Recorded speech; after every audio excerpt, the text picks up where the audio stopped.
जी नमस्कार। पहलगाम आतंकी हमला अपडेट। पाकिस्तान पहलगाम आतंकी हमले की जांच में रूस और चीन की भागीदारी चाहता है।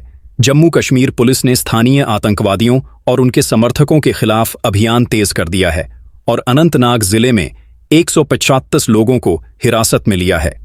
प्रधानमंत्री नरेंद्र मोदी ने अपने मासिक रेडियो संबोधन मन की बात में कहा कि पहलगाम आतंकी हमले के दोषियों और साजिशकर्ताओं को कड़ी से कड़ी सजा दी जाएगी।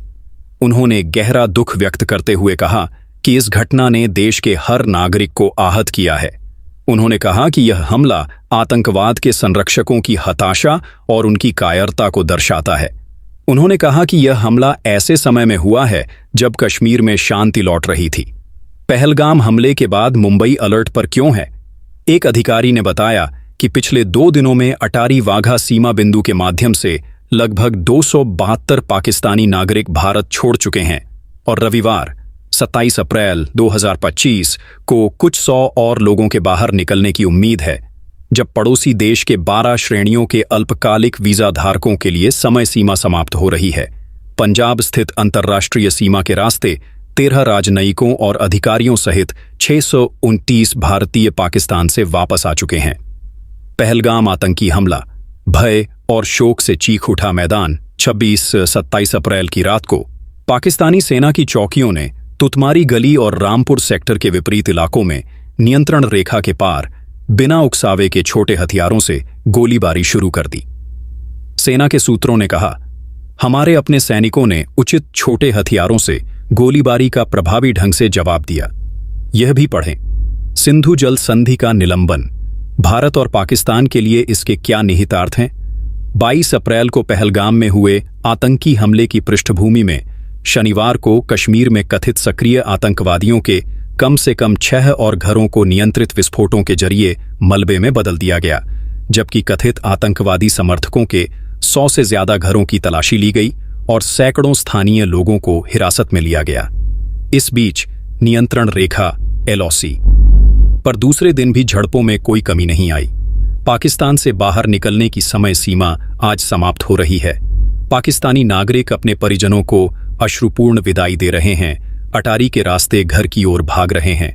भारत आने वाले पाकिस्तानी नागरिकों के लिए 27 अप्रैल को भारत से बाहर जाने की समय सीमा समाप्त हो रही है। लेकिन एक किशोरी सरिता ने रोते हुए कहा, से लौट रही है। मेरी मां एक भारतीय हैं और उन्हें हमारे साथ पाकिस्तान जाने की अनुमति नहीं दी जा रही है। उसे नहीं पता था कि वह उनसे व्यक्तिगत रूप से कब मिल पाएगी। वह, उनके भाई और पिता रविवार को अटारी सीमा पर भारत से बाहर जाने के लिए कतार में खड़े सैकड़ों लोगों में शामिल थे। पाकिस्तानी नागरिकों को जारी मेडिकल वीजा 29 अप्रैल तक वैध हैं। पाकिस्तान से बाहर निकलने की समय सीमा आज समाप्त हो रही है। पाकिस्तानी नागरिकों ने अपने परिजनों को अश्रुपूर्ण विदाई दी। अटारी के रास्ते घर की ओर रवाना हुए पहलगाम आतंकवादी हमले के बाद बढ़ते संघर्ष के बीच पाकिस्तानी नागरिकों के भारत से बाहर निकलने की होड़ से तनाव बढ़ गया है। NIA ने जम्मू कश्मीर पुलिस से हमले की जांच अपने हाथ में ली। जांच शुरू की। राष्ट्रीय जांच एजेंसी NIA ने केंद्रीय गृह मंत्रालय MHA के आदेश के बाद पहलगाम आतंकी हमला मामले को औपचारिक रूप से अपने हाथ में लेने की प्रक्रिया शुरू कर दी है, जिसमें मंगलवार 22 अप्रैल 2025 को 26 नागरिकों की गोली मारकर हत्या कर दी गई थी। NIA ने कहा कि बुधवार 23 अप्रैल 2025 से आतंकी हमला स्थल पर डेरा डाले हुए उसकी टीमों ने सबूतों की तलाश तेज कर दी है। पहलगाम आतंकी हमला, NIA ने जांच का जिम्मा संभाला। NIA ने पहलगाम आतंकी हमले की जांच तेज कर दी है। प्रत्यक्षदर्शियों से पूछताछ की जा रही है तथा साक्ष्य के लिए प्रवेश निकास बिंदुओं की छानबीन की जा रही है। पाकिस्तान पहलगाम आतंकी हमले की जांच में रूस और चीन की भागीदारी चाहता है। एक मीडिया रिपोर्ट के अनुसार पाकिस्तान पहलगाम आतंकवादी हमले की जांच में रूस और चीन को शामिल करना चाहता है। रूसी सरकार द्वारा संचालित RIA नोवोस्ती समाचार एजेंसी को दिए गए एक हालिया साक्षात्कार में पाकिस्तानी रक्षा मंत्री ख्वाजा आसिफ ने कहा, मुझे लगता है कि रूस या चीन या यहां तक कि पश्चिमी देश भी इस संकट में बहुत ही सकारात्मक भूमिका निभा सकते हैं और वे एक जांच दल भी गठित कर सकते हैं जिसे यह काम सौंपा जाना चाहिए कि भारत या मोदी झूठ बोल रहे हैं या सच।